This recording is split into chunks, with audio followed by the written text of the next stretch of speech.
Hi, I'm Cathy Thomas. Nick Echaore, executive chef at the acclaimed Heritage Barbecue in San Juan Capistrano, joins me to share his pulled pork adobo with grilled eggplant. Chef, tell me about your smoked pork belly. Our smoked pork belly adobo, it's one of the signature Filipino dishes. I mean, families all across the Philippines do it, and they have their own specific regional twist, but ours is just super unctuous. It's acidic and salty. It hits all the notes that you would want in a dish. I can hardly wait. Let's get started. All right. So our first step is we're going to caramelize our onions to get us a good flavor base. Wait for our oil to get nice and shimmery, and then we're going to add in our onions. To kind of help speed up the process, I put a little bit of salt in this first part. Ah, yeah, that's a good tip. And then I put a cap on to kind of help it steam. And what that does is it helps it release some of the sugar and some moisture from the onions, and then they get nice and soft, and then we can start caramelizing them. And you really can't rush it. No, you can't. No, you really can't. It just takes the time that it takes. Now we have some nice browning, some caramelization. I add the rest of our sauce ingredients. It's going to be some garlic cloves. And it's a generous amount of garlic cloves. I mean, Filipino food, it's all about those strong flavors. So we have some black peppercorns, which is typical to an adobo dish. We put Japanese chilies in there to just give it a little bit of heat on the back end. Some bay leaves. They also do a lot of bay leaves on adobo cooking. Some soy sauce, chicken stock, and a little bit of vinegar in here. But I like to get a little bit of the soy sauce first, and I pour it in here to help deglaze the pan. And I love the smell of soy sauce that's caramelizing as well. That's a beautiful scent, It isn't it? is. It's wonderful. Pork stock, since we're doing a pork adobo, soy sauce, and coconut vinegar. I add a little bit of sugar in here to kind of balance it out too.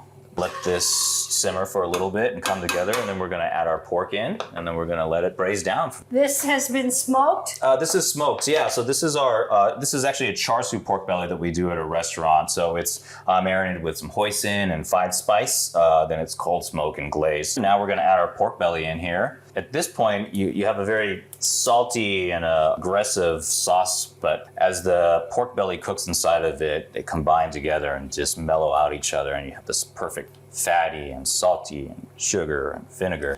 In the first 10 to 15 minutes, we like to leave the lid off so that some of the harshness of the vinegar can burn off, and it kind of helps temper the adobo as it's cooking. What would happen, Chef, if you used pork shoulder? Oh, pork shoulder would be great too, yeah, of course. Cover's coming back. Cover's coming back, and we're turning this down to simmer.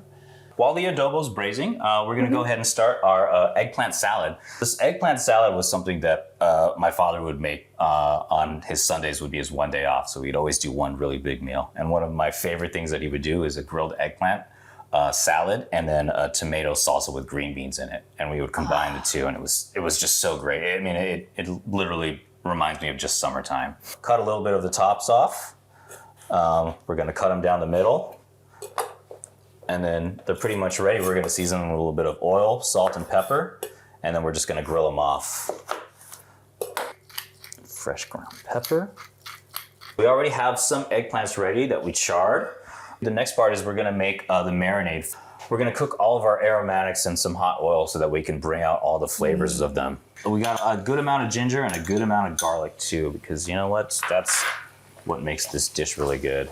We're just gonna let that sit in there and hang out for a little bit. This is the bagoong.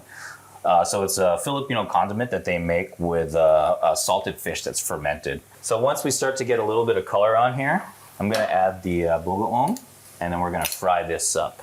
It's like a umami cloud just got released into the air. It's just wonderful. Thai chili. And you can really smell the sweetness too as it's starting to caramelize in there. It's like a fish caramel. It is fish caramel. We're just gonna turn it off, and then we're gonna add in the rest of our ingredients. Some soy sauce and black vinegar. We love black vinegar because it's got this nice, like molassesy quality to it. It does. You know, some coconut vinegar too. A little bit of sugar too, to kind of just balance it out, because you know we have a lot of salt. We're gonna cut our eggplants up for it. You can really do it however you'd like. We like to do a little bias cut for ourselves at the restaurant. So these are all the little triangular pieces over here. Now we're just gonna pour our marinade over. You can see all the aromatics in there. You've got the dark green stalks of the green onion. Now, Kathy, we're gonna assemble our salad. Okay. This green bean tomato salad was something that my dad, he would make a lot of Sundays throughout the summer while the vegetables were really good. And it's a very simple salad because it's getting combined with the really flavorful eggplant. So we have some heirloom tomatoes, those beautiful purple long beans. Yeah. We have some red onions there, and we season this very simply. A little bit of spicy coconut vinegar, salt and pepper to give it a good mix. Some of that nice charred eggplant. The beauty of this dish, I think, is that you have this contrast of something that's really dark and charred with something that's really bright and fresh, you know? Grilled scallions. We have some mint. You could also use shiso too, you know, something that's really citrusy and bright. Our adobo's been braising for a few hours now. You'll see that it's nice and tender. You have to have rice with it. That is a staple. And you have some of this pork belly. You can just see how tender it is too. Oh yeah. Look at that. I like just a little bit of green onions and also some cilantro. It's gorgeous. And now we have 2 dishes that can become part of our repertoire at this house. Thank you so much, Chef. It's been a pleasure. Thank you very much. Here's a quick tip from Melissa's. The somewhat neutral taste of cauliflower. It's a canvas for delicious add-ons. And I love the attitude that toasted cumin and coriander bring to the party, along with paprika, cayenne, and lemon zest.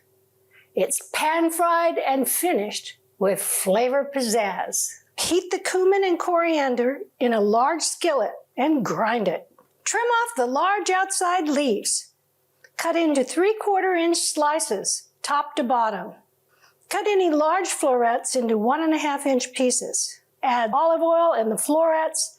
Cover and cook on medium-high heat for 5 minutes. No peeking. Lid off.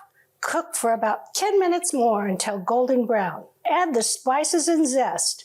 Mint, pistachios, limes.